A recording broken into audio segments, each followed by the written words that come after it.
Hello, स्वागत है आपका। ये रियल नंबर का दूसरा लेक्चर है।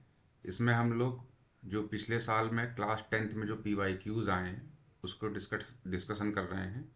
और इसमें जो भी इम्पोर्टेंट क्वेश्चंस हैं, जिस टाइप के क्वेश्चंस बोर्ड में पूछे जाते हैं, वो सारे क्वेश्चंस हम लोग देख रहे हैं। तो ये PYQs का दूसरा लेक्चर है। जिसने पहला लेक्चर ना देखा हो, पहले वो देख ले जाके, उसके बाद ये दूसरा लेक्चर देखे। ठीक है। और इसको स्टार्ट करते हैं। जैसे पहला क्वेश्चन ये दिया हुआ है कि prove that √2 is a irrational number. कौन सा नंबर कह रहा है ये? √2 को इरेशनल नंबर जो है प्रूव करना है हमको। तो इसका सोल्यूशन देखते हैं कैसे सॉल्व करेंगे इसको। तो इसको प्रूव करने का बहुत ही सिंपल सा तरीका है कि जब हम इसमें थोड़ी सी लैंग्वेज लिखनी होती है, अगर आप एक बार सही तरीके से समझ लेंगे कि किस तरीके से इसमें लैंग्वेज लिखी जाती है, तो ये बहुत ही सिंपल क्वेश्चन है। अक्सर मैंने देखा है कि यह क्वेश्चन बच्चों को काफ़ी डिफ़िकल्ट लगता है, लेकिन ऐसा है नहीं। तो अगर हमें इरेशनल प्रूफ करना है तो हम पहले इसको रैशनल ले लेंगे। हम ये लेके चलेंगे कि √2 जो है एक रैशनल नंबर है। और जब रैशनल प्रूफ करने की कोशिश करेंगे और रैशनल प्रूफ नहीं होगा, तो इससे ये हो जाएगा कि अच्छा, ये रैशनल प्रूफ नहीं हो रहा है, इसका मतलब कि फिर ये इरेशनल नंबर है। तो कैसे प्रूफ करेंगे? इसमें √2, √3, √5, ये चीज़ें, इन तीनों में से कोई ना कोई पूछा जाता है बोर्ड में। तो वो सारे क्वेश्चन अभी हम देखेंगे। तो कह रहा है कि प्रूफ करने के लिए तो सबसे पहले हम कह देंगे लेट, जैसा भी मैंने बताया, √2 B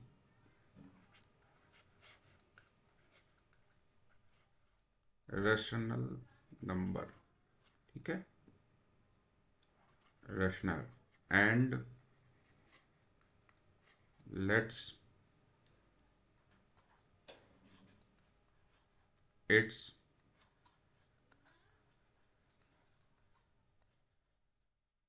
simplest form be A/B हो गई। ठीक है। अब यहाँ पे ए और बी क्या हो जाएगा? हमने ए और बी, A/B में एक इंटीजर √2 को जो है रेशनल नंबर ले लिया। और ए और बी क्या होंगे? ये दोनों ही हमारे इंटीजर होंगे। तो a and b are integer. ठीक है। इसको हमने इंटीजर ले लिया। अब क्या करेंगे हम कि √2 को A/B, क्या ले लिया इसको? A/B, यानी कि एक रेशनल नंबर ले लिया। ये b यहाँ √2 से मल्टीप्लाई हो जाएगा। तो हम इसको लिख सकते हैं क्या? क्या लिख सकते हैं इसको हम? 2b इक्वल टू A लिख सकते हैं। ठीक है। अब क्या कर देंगे? इसको हम बोथ साइड स्क्वायर कर देंगे। ठीक है। On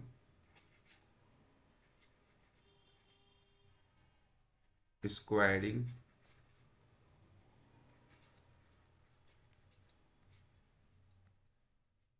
both side. ठीक है। तो बोथ साइड स्क्वायर जब हमने इसको कर दिया तो क्या मिला हमको? √2 का जो है वो स्क्वायर 2 हो जाएगा, और b का स्क्वायर B² हो जाएगा, और ये हो जाएगा हमारा A² हो जाएगा। अब देखिए, ये 2 जो है इसके नीचे जो है वो जा सकता है, और ये डिवाइड कर सकता है A² को। ठीक है। इसका मतलब क्या होता है कि हम इसको लिख देंगे कि 2 डिवाइड्स A²। इसमें कुछ भी याद नहीं करना है, सब चीज़ समझ समझ के करते जाना है, अपने आप जो है ये क्वेश्चन हो जाएगा। और बहुत ही, जब 2 A² को डिवाइड कर रहा है तो इसका मतलब कि 2 जो है वो A को भी डिवाइड करेगा। तो 2 डिवाइड्स A, ये चीज़ हो गई। अब हम क्या करेंगे कि लेट कर ले। अच्छा, ये जो ये बना है इसको हम बना लेते हैं इक्वेशन 1 बना लेते हैं। अब हम क्या करेंगे कि लेट A इक्वल टू, 2 को A डिवाइड कर रहा है, 2 को A² डिवाइड कर रहा है, तो A को लेते हैं। ठीक है। किसको लेंगे? A को लेंगे। मान लीजिए अगर आप इक्वेशन B/A ले लेते हैं तो फिर यहाँ B आ जाएगा ना। तो फिर 2 को B डिवाइड करेगा, और 2 को A² को B डिवाइड करेगा। तो इसलिए जो है फिर A की जगह B यूज़ करेंगे। यहाँ पे A आ रहा है तो हम A की जगह लेंगे। तो क्या लेंगे? A इक्वल टू 2C हो जाएगा, फॉर इंटीजर C। बहुत ही सिंपल क्वेश्चन है। अभी आपको पूरा कॉन्सेप्ट क्लियर हो जाएगा, आप पूरा देखिए। रूट 2 के बाद रूट 3 को भी इसी तरीके से करेंगे, सेम मेथड होगा। फिर रूट 3 के बाद रूट 5 को करेंगे, सेम मेथड होगा। एक क्वेश्चन आता ही आता है, तो आप अच्छे से तैयारी कर लीजिए, ठीक है। ये हो गया सी। अब क्या कर देंगे इसमें कि ये सी हो गया हमारा। अब कर देंगे कि पुट ए की वैल्यू को हम कहाँ पुट करेंगे, इक्वेशन 1 में। Put a equal to 2c in equation 1, ठीक है। क्या करेंगे, इक्वेशन 1 में सॉल्व करेंगे, ठीक है। अब आ जाते हैं कि आगे का सॉल्व करते हैं इस तरफ। तो अब इसमें क्या होगा, क्या होगा कि जैसे ही हम इसको वैल्यू रखेंगे यहाँ पे इक्वेशन 1 में, तो 2b² ऐसे ही रहेगा, और a की जगह क्या रखेंगे हम, 2c, और इसका कर देंगे स्क्वायर, ठीक है। a की वैल्यू 2c थी, इसको हमने उठा के कहाँ रखा है, इक्वेशन 1 में रखा है, यानी a की जगह पर रख दिया। तो 2c का स्क्वायर, यानी कि ये 2b² ऐसे ही रहेगा, और ये हो जाएगा 4c²। अब ये 2 से 4 कैंसिल हो जाएगा, तो हो जाएगा b² इक्वल टू 2c²। आप देख पा रहे हैं कि कुछ ना कुछ ये जो है, आप देख पा रहे हैं कि कुछ इक्वेशन 1 की तरीके से ये दिखाई दे रहा है आपको, ठीक है। तो इससे क्या पता चल रहा है, इससे ये पता चल रहा है,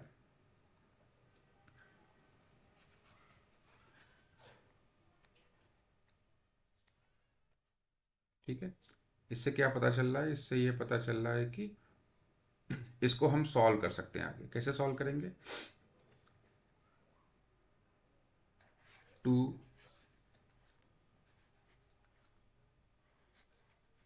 डिवाइड्स b² को, तो अगर 2b² को डिवाइड कर रहा है, तो 2 जो है वो डिवाइड करेगा b को भी। जैसे वहाँ a के लिए था, वैसे यहाँ पे b के लिए हो गया, ठीक है। तो अब हमने इसमें देखा क्या, हमने कंक्लूजन ये निकला कि 2 एक ऐसा नंबर है जो a को भी डिवाइड कर रहा है और b को भी डिवाइड कर रहा है। और हमने अभी शुरू में ही कहा था कि जो रेशनल नंबर लिया हुआ है, इस रेशनल नंबर में a/b एक रेशनल नंबर है। और रेशनल नंबर की क्या होता है कि इसमें कोई भी कॉमन फैक्टर नहीं होता, सिर्फ 1 एक कॉमन फैक्टर होता है। लेकिन इसमें 2 जो है वो दोनों जगह आ रहा है, यानी कि दोनों जगह कॉमन फैक्टर है। तो हम कह सकते हैं, क्या कह सकते हैं कि 2 is द दानी आल कर लीजिए,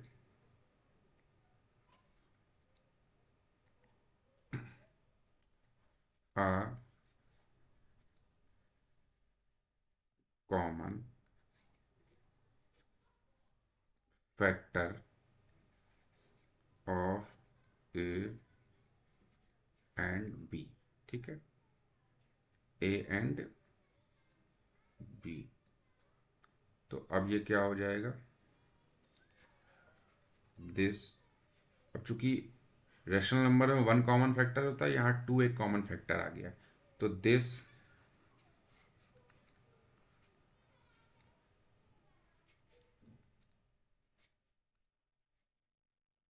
contradicts that a and b have no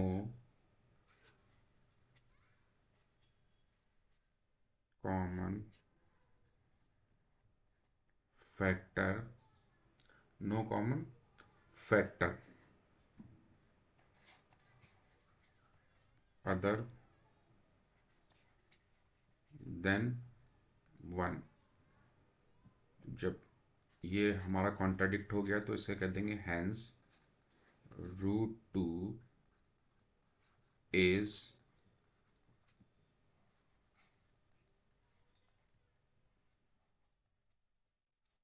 irrational. ये हमारा प्रूव हो गया, ठीक है।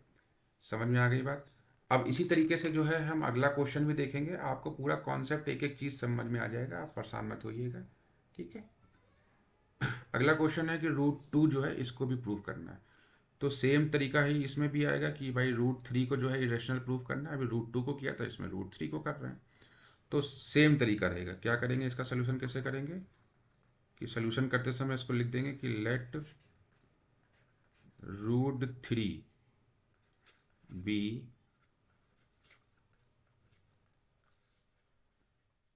Rational and lets is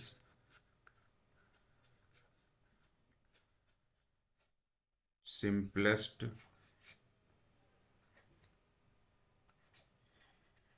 form be a by B.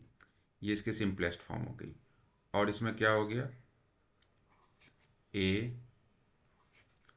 And b are integer integer having no common factor other than 1। ये बात मैंने a and b are integer having no common factor other than 1, ये हमने उस question में oral बताई, इसमें लिख दिया है, ठीक है, ताकि आप लोग को कोई प्रॉब्लम ना हो। अब इसमें क्या करेंगे कि रूट 3 को जो है हमने ए अपॉन बी लेट कर लिया। क्या लेट कर लिया, ए अपॉन बी लेट कर लिया। तो ये आपका जो है वो रूट का 3 और बी इक्वल टू ए आ गया। अब इसको बोथ साइड क्या कर देंगे, स्क्वायर कर देंगे ऑन स्क्वायर बोथ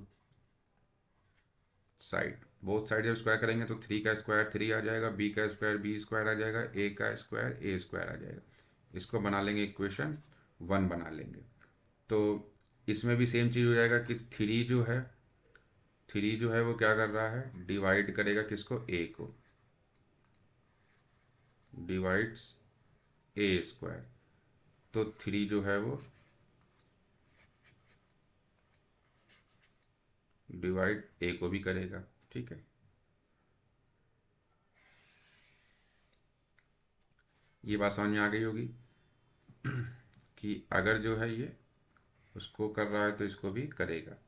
अब इसमें करेंगे क्या कि अब इसमें किसको लेट करेंगे, ए इक्वल टू 3 सी करेंगे। वहाँ 2 आ रहा था तो 2 सी किया था, यहाँ पे क्या करेंगे, ए इक्वल टू 3 सी करेंगे। तो लेट ए इक्वल टू 3 सी, क्या ले लेंगे, 3 सी फॉर सम इंटीजर सी, ठीक है। अब इसको पुट कर देंगे, तो क्या कर देंगे, पुट कर देंगे, put the value of A in equation 1। जब इक्वेशन 1 में इसको पुट करेंगे तो 3 बी स्क्वायर ऐसे ही रहेगा और ए की जगह क्या आ जाएगा, 3 सी का होल स्क्वायर। तो ये आपका आगे क्या बनेगा, 3 बी स्क्वायर इक्वल टू 3 का स्क्वायर 9 और सी का स्क्वायर सी स्क्वायर हो जाएगा। तो 3 से 9 कट जाएगा तो ये बचेगा b square equal to 3 c, 3 c square, सही है, 3 सी स्क्वायर। बात समझ में आ गई इतना।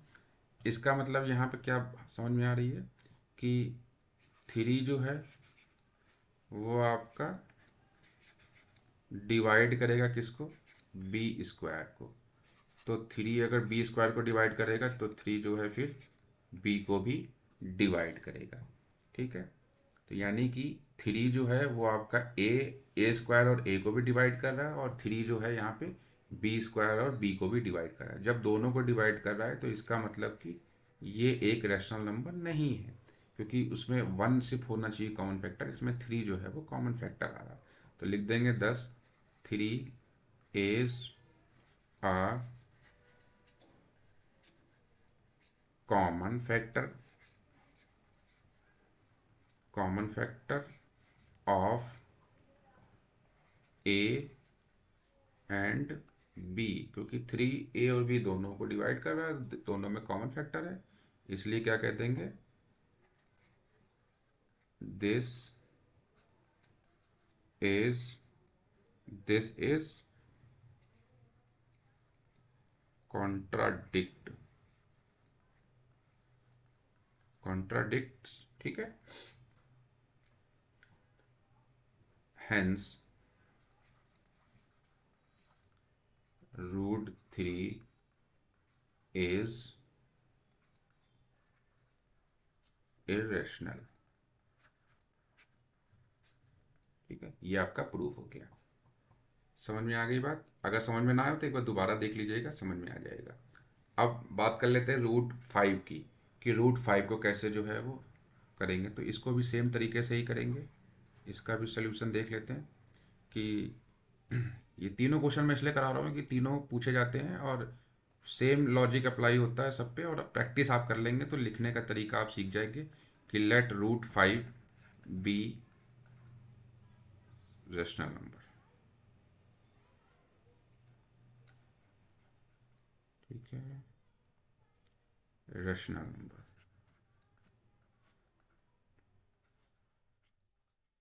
Rational and let's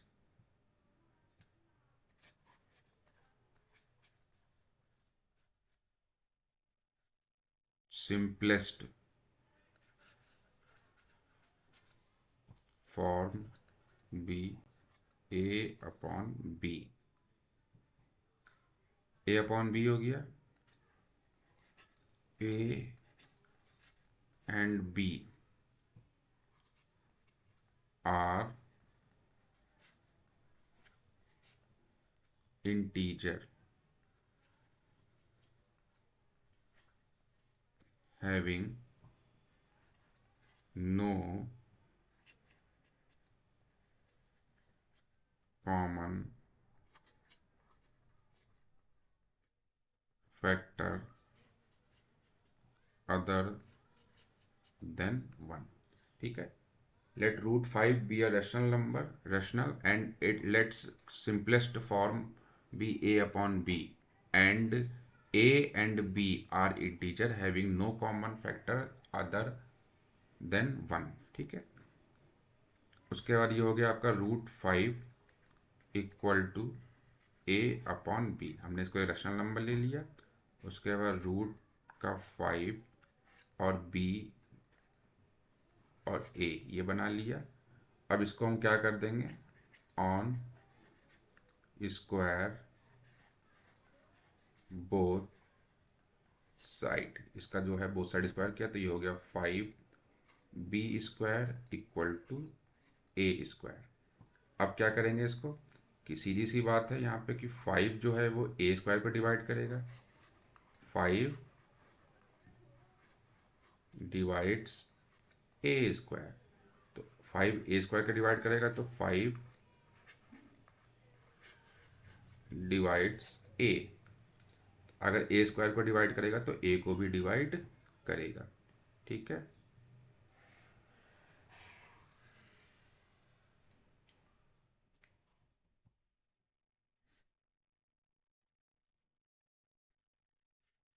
let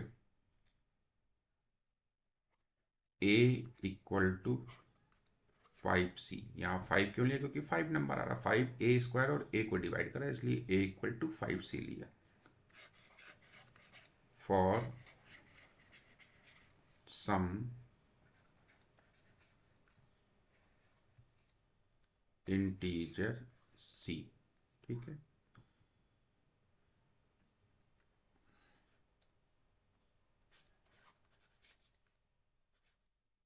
put putting a equal to 5c in equation 1। Equation 1 किसको बनाएंगे, अभी पीछे के क्वेश्चन में आप पढ़ते हुए आ रहे हैं, ये आपकी इक्वेशन 1 हो गई। तो जब इक्वेशन 1 हो गई तो यहाँ क्या करेंगे, 5b² इक्वल टू ए की जगह क्या करेंगे, 5c का स्क्वायर कर देंगे। तो ये हो गया 5b² इक्वल टू 25c²। इसको सॉल्व करेंगे तो b² इक्वल टू 5c²। अब ये क्या है, 5 जो है b को स्क्वायर को भी डिवाइड करेगा और 5 डिवाइड्स b²। सो 5 डिवाइड्स b। तो 5 जो है a² और a को भी डिवाइड कर रहा है, 5 जो है वो b² b को भी डिवाइड कर रहा है। ये दोनों को क्या कर रहा है, डिवाइड कर रहा है। तो बस कंक्लूजन लिख देना है, काम खत्म हो जाएगा हमारा, इस क्वेश्चन को सॉल्व हो जाएगा।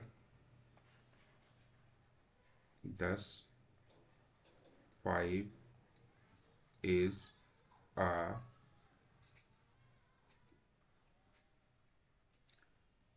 Common factor of a and b। ठीक है, common factor a and b। This is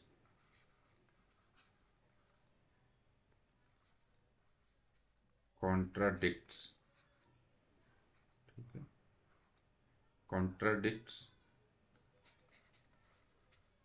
hence √3 is irrational number।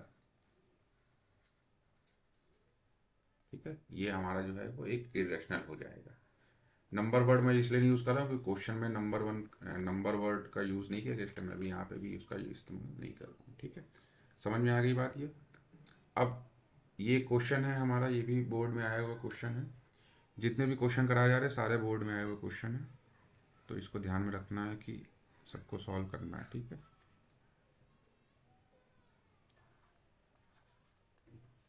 इसका सोल्यूशन देखते हैं। देखिए, कह रहा है कि if the rational number a upon b has a terminating decimal expansions, what is the condition to be satisfied by b। तो decimal के लिए कल मैंने बताया था, कल के लेक्चर में बताया था कि अगर जो है डेसिमल हटाना है तो हम क्या करते हैं कि 2 और 5 का पेयर बनाते हैं। 2 5 जब 10 बनता है तो हमको 2 का पेयर, अगर एक पावर है तो यहाँ भी एक पावर होगी, अगर 2 की 2 पावर है तो यहाँ भी 2 की 2 पावर होगी। ठीक है, सॉरी 5 की 2 पावर होगी। तो इसलिए जो है इसको जो है क्या करते हैं, 2 और 5 के पेयर बनाना जरूरी होता है। तो इसमें भी हमको क्या करना है कि डेसिमल को जो है वो टर्मिनेट करना है। तो हम सिंपल सा क्या करेंगे कि since a upon b is a rational number, rational number, ठीक है, एंड इट हैज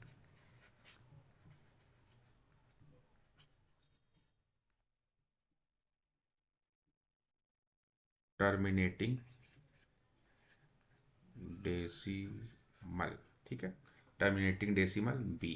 भाई नीचे b है तो नीचे ही जो है a जो है वो न्यूमरेटर है, d जो है वो डिनोमिनेटर है हमारा। a क्या है हमारा, न्यूमरेटर है, और b जो है वो डिनोमिनेटर है। तो आपको पता है कि ये न्यूमरेटर होता है और ये हमारा डिनोमिनेटर होता है। तो इसको ही जो है हमें क्या करना है, बी में ही जो है वो हमें 2 और 5 का यूज़ होता है, तो इसीलिए इसको लिख दिया इस तरीके से। ठीक है, b will in the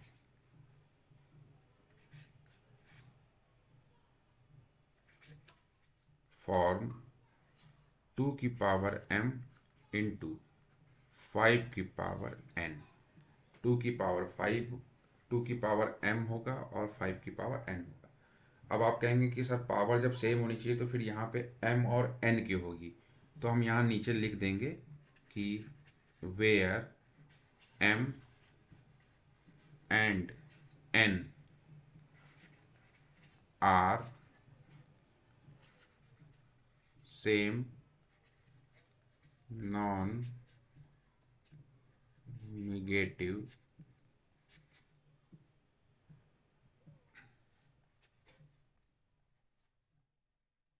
integers. ठीक है, तो इसमें कुछ नहीं किया गया है कि आपसे कहा गया था कि एक रैशनल नंबर है a अपॉन बी, वो has a terminating decimal expansions, what is the condition to be satisfied by B.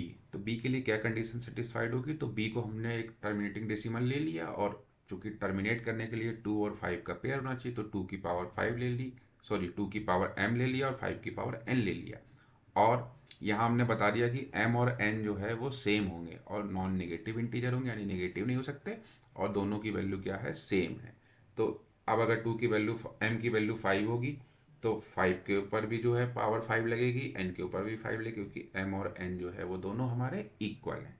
ठीक है, तो ये आज की क्लास थी, आशा करते हैं आपको पसंद आया होगा।